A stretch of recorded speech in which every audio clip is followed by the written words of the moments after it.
संविधान का अनुच्छेद 30 माइनॉरिटी को अपने धार्मिक स्कूल खोलने की अनुमति देता है, लेकिन ना जाने कब इन्होंने अल्पसंख्यक आयोग बना दिया।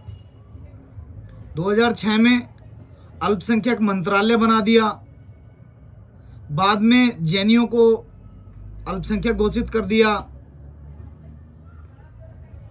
संविधान में अल्पसंख्यक की कोई परिभाषा भी नहीं तय की गई।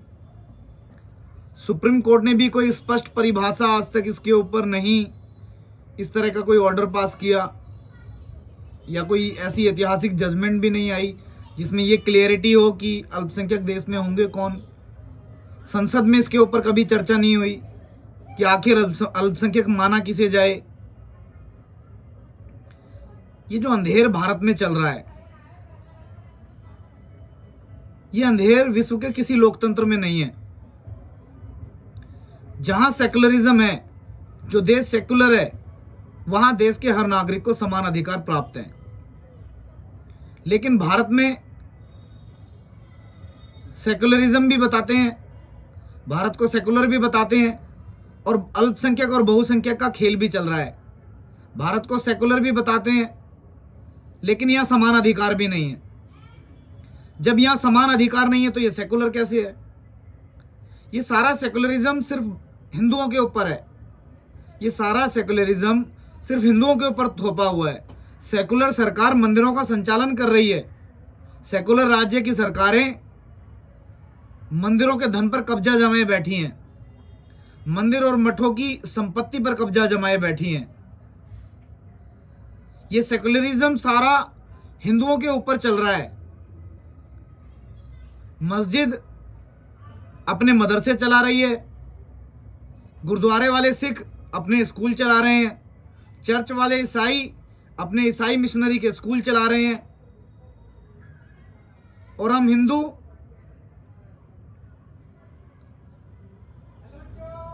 के मंदिरों पर सरकार ने कब्जा किया हुआ है और हमारे धन से सबका साथ सबका विकास कर रही है। कोई भी ऐसा सेकुलर देश नहीं है जो चर्च और मस्जिद में हस्तक्षेप करता हो या भेदभाव करता हो। भारत का संविधान भी इस तरह का कोई भेदभाव नहीं करता। बावजूद इसके कांग्रेस ने 1993 में अल्पसंख्यक आयोग बना दिया, 2006 में अल्पसंख्यक मंत्रालय बना दिया, धर्म, शिक्षा और संस्कृति के मामलों में 300 से ज्यादा योजनाएं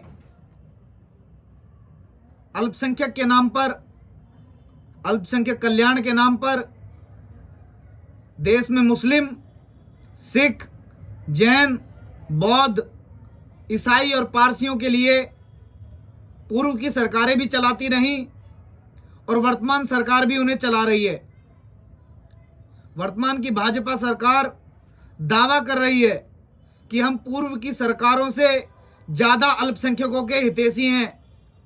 मैं पूछना चाहता हूं देश के हिंदू जनमानस से, हिंदू वोटर्स से, अपने आप को हिंदुओं की पार्टी बताती है,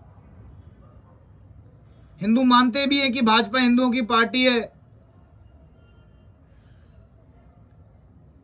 हमारे कल्याण के लिए हमने आपको वोट दिया और आप दावा ठोक रहे हैं कि हम अल्पसंख्यकों का कल्याण कर रहे हैं। क्या अल्पसंख्यक आपको वोट दे रहे हैं? इस बात से भी यदि हम ऊपर उठ जाएं तो क्या यह संविधान सम्मत है?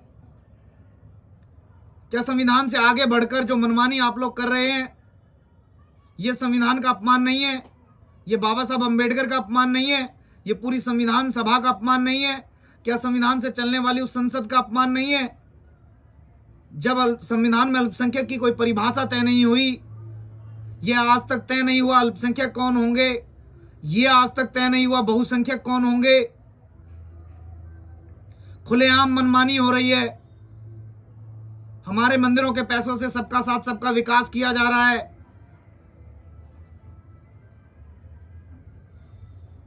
पाकिस्तान में भी मुसलमानों को विशेष अधिकार दे दिए गए हैं, भारत में भी मुसलमानों को विशेष अधिकार दे दिए गए हैं। पाकिस्तान में अल्पसंख्यक हिंदू पिट रहा है, मर रहा है, धर्मांतरित हो रहा है। भारत में भी अल्पसंख्यक मुसलमान बहुसंख्यक हिंदू को चुनौती दे रहे हैं। पूरे विश्व में ऐसा कहीं नहीं है जैसा भारत में हो रहा है खुलेआम। अल्पसंख्यक मुसलमान बहुसंख्यक हिंदुओं का खुलेआम धर्मांतरण कर रहे हैं। अल्पसंख्यक ईसाई बहुसंख्यक हिंदुओं का खुलेआम धर्मांतरण कर रहे हैं। और सरकार हमारे धन पर कब्जा करके बैठी है। जिसका धन है उसका धर्म है।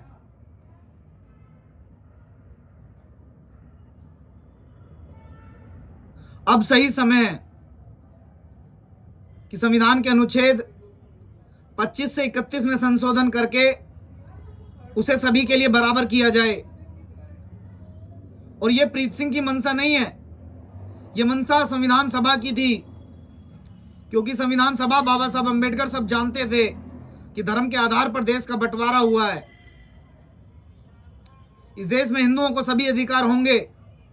हो सकता है अल्पसंख्यकों को वो अधिकार ना मिले जो हिंदुओं के पास हों, लेकिन इस देश में वामपंथियों ने इसकी कोई नई परिभाषा गढ़ दी कि ये अधिकार सिर्फ मुस्लिमों के लिए हैं, सिख, जैन, बौद्ध, ईसाइयों के लिए हैं।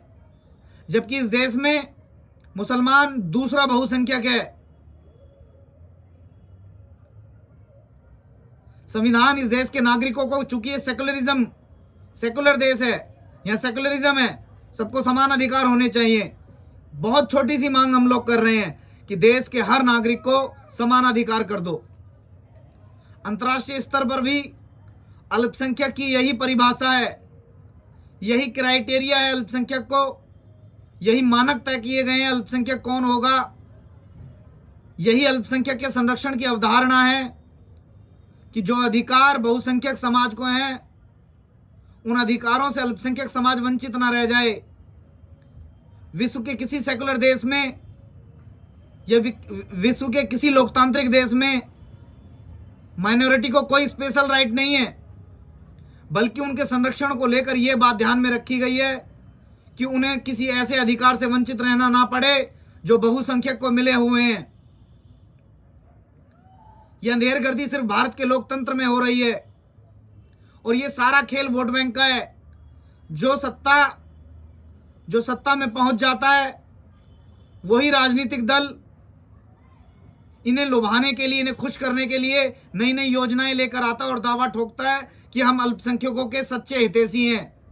पहले वालों ने 3,000 करोड़ रुपए खर्च किए, हम 8,000 करोड़ रुपए खर्च कर रहे हैं। उन्हें पूछे एक बार,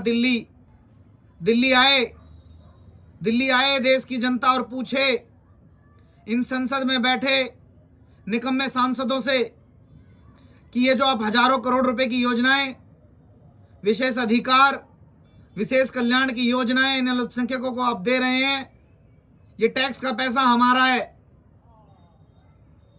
और इस पर देश के हर नागरिक का बराबरी का अधिकार है। देश के कल्याण की योजनाओं में सभी की भागीदारी और सभी का अधिकार है। आप अपने राजनीतिक लाभ के लिए संविधान से ऊपर उठकर इस तरह का कोई आयोग नहीं बना सकते, इस तरह की कोई संस्था नहीं चला सकते, कोई मंत्रालय नहीं बना सकते। पूरे देश में अल्पसंख्यक होने का लाभ वो मुसलमान ले रहे हैं जिनका वक्फ बोर्ड भारत में 3रे नंबर का जमींदार है। मैं एक बात पूछता हूं, जो भी साथी इस वीडियो को देख रहे हैं वो बताएं मुझे, क्या अल्पसंख्यक आयोग बनने से पहले इस देश में सभी मुसलमान असुरक्षित थे? क्या अल्पसंख्यक आयोग बनने से पहले देश में सब सिख, जैन, बौद्ध, ईसाई, पारसी, बहाई ये सब असुरक्षित थे?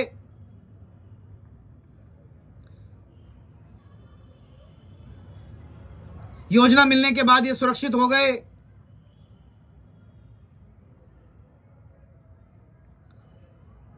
इन सवालों से सरकारें भाग नहीं सकती। यदि ये देश सेकुलर है, इस देश में सेकुलरिज्म है, तो देश के प्रत्येक नागरिक को धर्म, शिक्षा और संस्कृति के मामलों में समान अधिकार देने होंगे और हम ये समान अधिकार लेकर रहेंगे। हम डरने वाले नहीं हैं इन सरकारों से।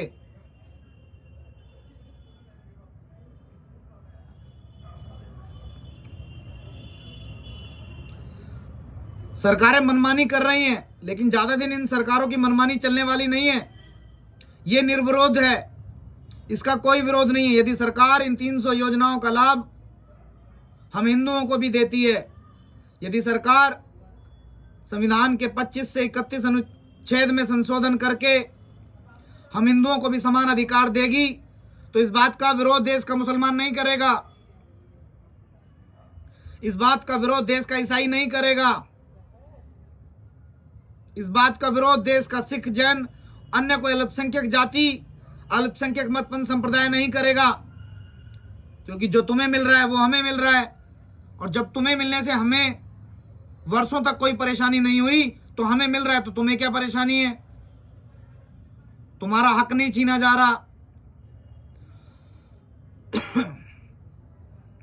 तुम्हारी योजना में कोई कटौती नहीं की जा रही, जो तुम्हें मिल रहा है वो हमें भी मिलेगा। इसी मांग के लिए एक बड़ी रैली करने की आवश्यकता है। धार्मिक,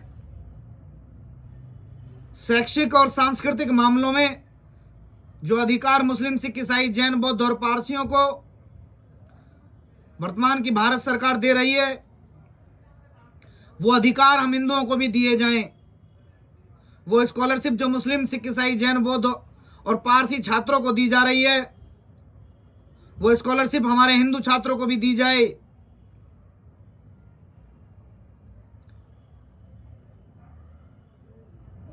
इन 300 योजनाओं का लाभ देश की हिंदू प्रजा को भी मिले।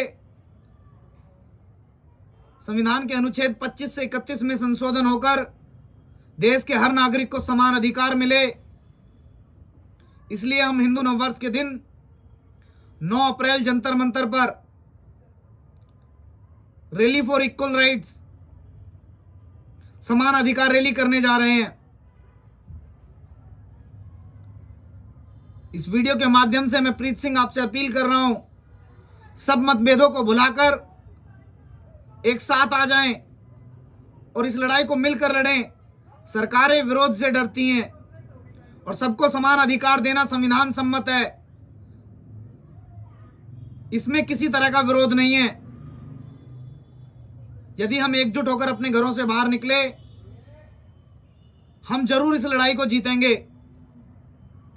यदि आवश्यकता है तो हमें एकजुट होकर अपने घरों से बाहर निकलकर 9 अप्रैल को जंतर मंतर पहुंचने की।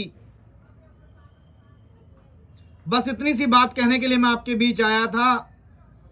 भारत माता की जय।